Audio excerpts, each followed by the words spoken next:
Hello, I'm Mr. H. Fernando. I'm going to take you through the slavery in Africa. Now we are going to start with the history of African slavery. Slavery has existed since antiquity. It became common in Africa after the Bantu migration spread agriculture to the parts of continent. This is the map of Africa. You can see the migration of Bantu speakers. They were in Cameroon, Meroe, and even also the southern parts of the Africa. Most slaves in Africa were war captives.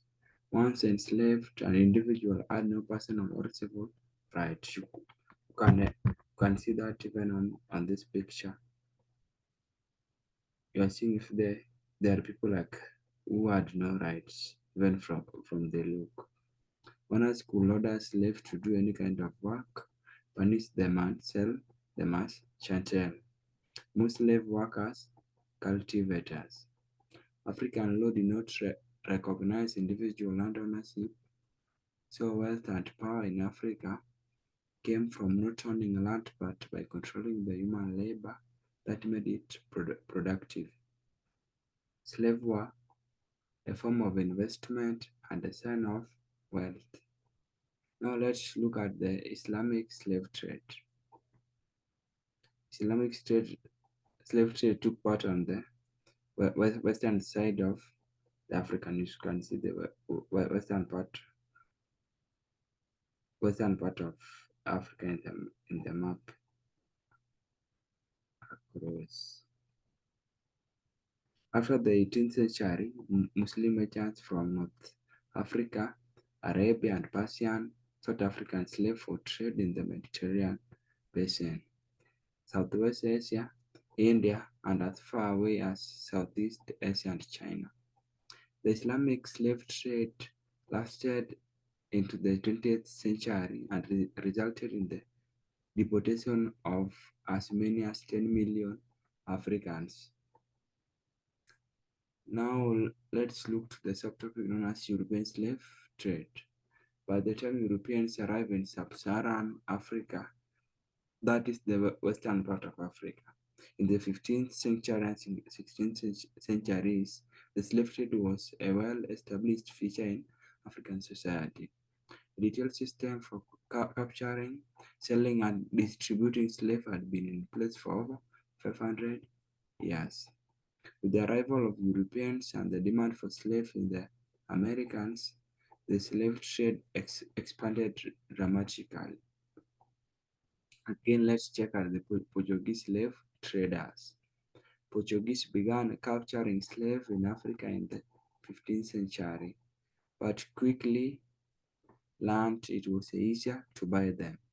In Europe, slaves usually work as miners, potters, or domestic servants, since free peasants and serfs cultivated their land. So you can see in the picture, European and African means to trade. The form of trade there was the barter trade, in which the European could change their product, such as clothes, with Africa, who had slaves. Now let's look at Portuguese slave trade, now not Portuguese slave traders. When the Portuguese discovered the Azores, Cape Verde Island, and Sao Tome in the 15th century, they are all uninhabited. The Portuguese population was too small to provide a large number of colonists. The sugar plantation required a large labor force. Slaves filled this demand. You can see where we have the Cape Verde and Sao Tome. Cape Verde and Sao Tome all are found on the western part of Africa. Now let's look at the slave trade and the sugar. By the 1520s, some 2,000 slaves per year were shipped to Sao Tome, that is the western part of Africa. Some thereafter, Portuguese entrepreneurs extended the use of slave labor to South America. Eventually, Brazil would become the wealthiest of the sugar-producing lands, the Western Hemisphere. Now, let us take the expansion of slavery. As disease reduced the native population in Spanish-conquered territories, the Spanish began relying on the imported slaves from Africa. In 1518, the first shipment of slaves went directly from West Africa to the Caribbean, where slaves work on sugar plantations. By the 1520s, the Spanish had introduced slaves to Mexico, Peru, and Central America, where they work as cultivators and miners. By the early 17th century, the British had introduced slaves to North America. Now let's look at triangular trade. Triangular trade is a trade that was conducted between three continents, namely Europe, America, and Africa. The demand for labor in Western Hemisphere stimulated a profitable three-leg trading pattern. That is why we call it triangular trade. European manufactured goods, namely cloth and metal wares, especially firearms, went to Africa where they were exchanged for slaves. The slaves were then shipped to the Caribbean and Americans, where they were sold for cash or sometimes butter for sugar or molasses. Then the ships returned to Europe loaded with American products. You can see here in the map, here we have Europe, here we have Africa, and here we have America. Now Europeans take ports, plants, guns, alcohol, and horses to Africa, and from Africa they took slaves to America, and later Europeans take sugar, cotton, rum, tobacco, and coffee back to Europe. Triangular trade. I think now you can see it. This is why we call it triangular. For example, here we have, not for example, here we have Africa, here we have America, here we have Europe. You can see South America here. Now the transportation was through water, which they use ships as a means of transport.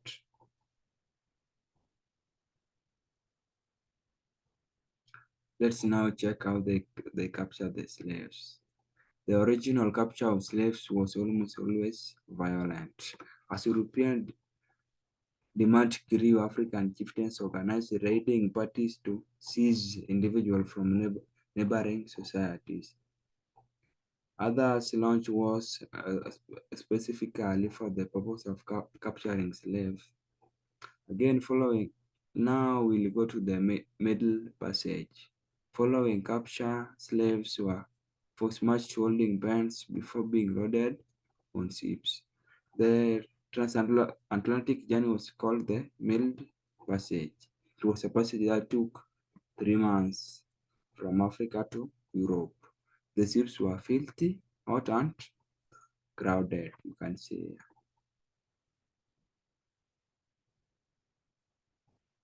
Now, this is how they were being chained inside the ship. You can see, but here both male and female were being chained differently. Male had their side, and even men had their side. You get that most ships provided slaves with enough room to sit upright, but not enough to stand. Others forced slaves to lie in chains with barely 20 inches space between them, you can see. And here the spread of diseases was really high. Diseases like smallpox. As we continue, we get that Greece attempted to keep as many slaves alive as possible to maximize profit, but treatment was extremely cruel. Some slaves refused to eat, and crew members used tools to pry open their mouths and force feed them. 6 slaves were cast were cast overboard to prevent infection from spreading. During the early days of the slave trade, mortality rates were as high as 50%. As the volume of trade increased and conditions improved, e.g. bigger ships, more water, better nourishment and facilities, mortality eventually declined to about 5%. The time a ship took to make the middle passage depended upon several factors, including its point of origin in America, the destination in Americas, and the condition of the sea such as wind, currents, and the storms. With good condition and few delays, in the 17th century, Portuguese slave ships typically took 30 to 50 days to sail from Angola to Brazil. That is something like one month and a half. Again, British, French, and Dutch ships transporting slaves between Guinea and their Caribbean island possession took 6 to 90 days. That is a period of 2 to 3 months. As larger merchant ships were introduced, these times there was a reduction. Let's see how the slaves arrived. When the slave ship docked, the slave would be taken off the ship and placed in a pen. You can see the picture of a pen. A pen is just like a room. There they will be washed and their skin covered with grease or sometimes tar to make them look healthy, and therefore they will be more valuable. They will also be branded with the hot iron to identify them as slaves. Again, slaves were sold at auctions. You can see the traders here. But buyers physically inspected the slaves to include their teeth as an indication of the slave's age. Auctioneers had slaves perform various acts to demonstrate their physical abilities. Let's now check the volume of the slave trade. Late 15th and 16th century, 2,000 Africans were exported each year. 17th century, 20,000 were being exported per year. In 18th century, 55,000 per year, and 1780s, 88,000 per year. All told, some 12 million Africans were transported to the Western Hemisphere via the Atlantic slave trade. Another 4 million died resisting capture or during captivity before arriving at the destination. Now let's look at the plantations. Most African slaves went to plantations in the tropical and subtropical region of the Western Hemisphere. The first was established by the Spanish on Hispaniola in 1516. Originally, the predominant crop was sugar. In the 1530s, the Portuguese began organizing plantations in Brazil, and Brazil became the world leading supplier of sugar. Again, in addition to sugar, plantation produced crops like tobacco, indigo, and cotton. All were designed to export commercial crops for profit. Relied almost exclusively on large amount of slave labor supervised by small numbers of European or European American managers. There's a picture of Brazilian sugar mill in the 1830s. See the picture here. Now let's look at the slavery in the Caribbean and South America. This is brutal working conditions and poor sanitization and nutrition resulted in high mortality rate. Owners imported mainly male slaves and allowed few to establish families, which resulted in low reproduction. To keep up the needed numbers, plantation owners imported a steady streams of slaves. Of all slaves delivered to Western Hemisphere, about 50% went to Caribbean destinations, about 33% went to Brazil, Smaller number went elsewhere in South and Central America. Now, again, let's look at slavery in North America. Diseases took less of a toll in North America, and living conditions were usually less brutal. Plantation owners imported large numbers of female slaves and encouraged their slaves to form families and bear children. Only about 5% of slaves delivered to the West Hemisphere went to North America. You can see the map there. The slaves were being taken from Senegal, Sierra Leone, and even Congo, even Angola. Now the transportation from Angola to Brasilia took around 30 to 40 days. That is a period of 1 month and a half. You can see the slaves were being taken from Angola to Brazil. And then Brazil, the main crop that was grown here, we have the tobacco and sugar. In other parts, we see in other parts like North America, tobacco was being grown and other crops. Now let's check out impacts of slavery in Africa, or effects of slavery. We can even say the impacts of slavery, but we have both the negative impacts and the positive impacts. So first one can say that other societies benefited economically from selling slaves, trading and or operating ports. That is positive impact. Again, the Atlantic slave trade deprived Africa of about 16 million people, and the continuing Islamic slave trade consumed another several million. That is a negative impact.